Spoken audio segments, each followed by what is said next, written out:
I'll show you. Okay, good. Yeah, so, so basically, it is a big place. It wasn't always supposed to be this big and a museum. It was actually only built as a fortress. In 1190, they started building it. They only built the side that you can see from the river because it was popular at that time to attack by river. So they built it there. And they also used to have this medieval castle, sort of like Disneyland sort of castle inside here that they were protecting. Now, this all eventually changed in the 16th century when a guy named Francis I was the king of France. And he decided to make this place look much nicer. They did that very well on the outside and also on the inside. And he was also a big art collector. So he started to collect art from the royal family, which they had collected since the 5th century. And they put it in many places here at the fortress. And then they finally turned it into a royal palace and connected another royal palace to this called the Tuileries Palace, which is on the other side, which I'll show you later on where that used to be. It was destroyed. So after this comes Louis XIV. Centuries later, Louis XIV is now the king of France, and Louis XIV, the Sun King, decides that this place here is not nice enough.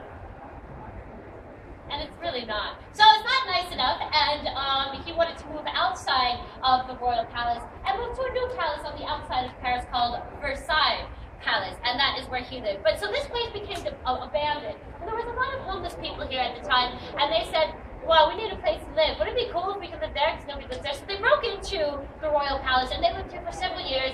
And they were also, some of them were artists and they painted and they left some of their artwork here. So it just kept adding on to the art collection. And then the art collection went overload when Napoleon Bonaparte became the leader of France. Now Napoleon Bonaparte said, okay, what's going on is that I'm going to lots of countries everywhere and I'm conquering them and I'm borrowing a lot of the religious and historical artifacts, and I'm not going to give those back. So I need a place to put them. So they said, okay, well, we have the royal palace. You can put it in there because it's very long on the river. There's also another piece on the other side, roughly this side. And he said, no.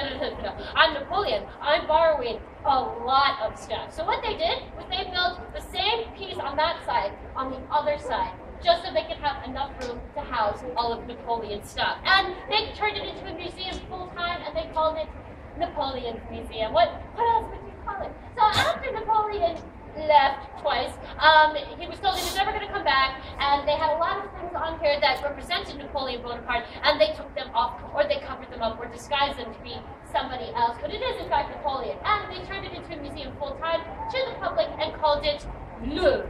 And nobody is really sure where the name Louvre comes from, even though if you go L''Oeuvre means the masterpiece, so I don't see why that's such a big problem. But anyways, no one is 100% where the name comes from. Now, lots of people come here to Paris, and they say, I want to go to the Louvre. Okay, that's great. The Louvre is one of the greatest museums in the entire world. It's also one of the largest, and it has a lot of stuff inside of it. However, if you are here in Paris for 2 days, 3 days, my suggestion is not to go to the Louvre. Go to the Louvre, but just go to the outside of the Louvre. Because the thing about the Louvre, it has 35,000 pieces of art. And if you want to look at every single piece, you can. This is possible. But it takes about 1 to 2 minutes to look at a piece of art. And if you're going to do it that way, you will be in this building right here for 7 to 8 days, not hours, days. You will be in here forever. You might even die. They have recycled oxygen. That's not fun. So basically, yeah, but a lot of people say, I don't really care. I'm not going to look at every single piece. Not even that into art. But what I am going to do is I'm going to say one thing above anything, and that is, yeah, the Mona Lisa. Who here saw the Mona Lisa? Can I get a testimonial, sir?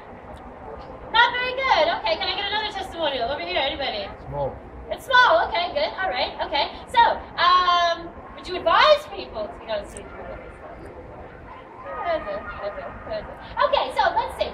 Yeah, you said the Mona Lisa was a little bit disappointing, a little bit small, and a lot of critics and art historians also agree. The Mona Lisa has actually been put on a top 100 list of the most disappointing objects in the entire world, and she is currently placed next to the electrical hand dryers that you find in public bathrooms. The ones that don't dry your hands but make you feel like you sort of peed on them when you didn't originally do that thing. So people, they still go see the Mona Lisa. I don't care. She's so so famous? Well, the thing about her being famous is, yeah, she's extremely famous, but she wasn't always famous. She didn't become famous until 1915. Keep in mind, she's been in this building since the 16th century, and nobody ever paid attention to her until 1911 when she was stolen from this museum. She was stolen by the one Italian security guard that worked here, and he decided the Mona Lisa needed to go back to Italian political reasons why she's here. But anyway, so takes her off the wall, rolls her up, puts her in his jacket, see you later, goes home and has the Mona Lisa in his apartment for 2 years. Now when the Mona Lisa first went missing, nobody noticed. And then weeks later, somebody noticed, and they didn't do anything. And then weeks after that, somebody else noticed, and they actually asked a couple questions. Then it turns out the Mona Lisa was, in fact, missing. So they had this huge investigation here. They asked everybody except the one Italian security guard that was working at that given time. So they had this huge investigation. They couldn't find her anywhere. So on year 3 of her being kidnapped, she's taken to Florence, Italy, where she is. He tries to sell her to a museum there. He's immediately arrested and thrown into a mental institution. Why? Because you would have to be mentally insane to take something that's worth a lot of money and try to sell it for a lot of money eventually. So basically, that's what happened. So the Mona Lisa went on a world tour, and she came back here to the Louvre and is now the diva that she is. Now, when the Mona Lisa came back here, they said, okay, she's been stolen before, so we're going to need the most protection we can get. So they spent about €10 on a rope that they put in front of the Mona Lisa so that people knew you cannot get too close to the Mona Lisa. This has not stopped the people who have tried to sabotage the Mona Lisa. The Mona Lisa has had rocks thrown at her. She has had acid thrown at her. She has had teacups. Teacups have been thrown at the Mona Lisa.